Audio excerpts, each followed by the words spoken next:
Министерството за образование формираше интердисциплинарна комисија која работи на решавање на случајот со ученикот во основното Лазо Ангеловски во општината Аеродром, потврди министерката за образование. Јаневска побара простор од неколку денови, укажувајќи на фактот дека на ваков начин се стигматизира детето во јавноста. Ве молам да дозволите неколку дена. Веќе работиме тимски, Министерството за образование, Министерството за здравство, Министерството за социјала, демографија и млади и го решаваме проблемот. Дозволете неколку дена да дојдеме до најсоодветното решение.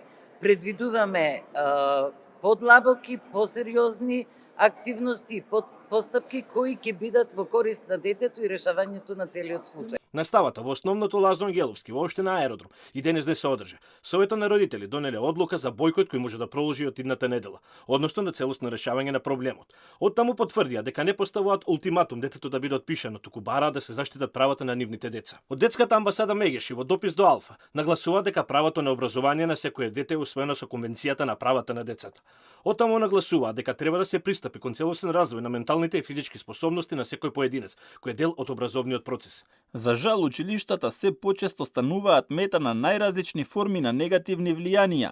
Се поевидентни стануваат потребата и неопходноста од фокусирање на училиштата и целиот воспитно-образовен систем во насока на воспитување во чија основа ќе бидат вредностите на ненасилното однесување и промовирање спроведување на мирот во образованието.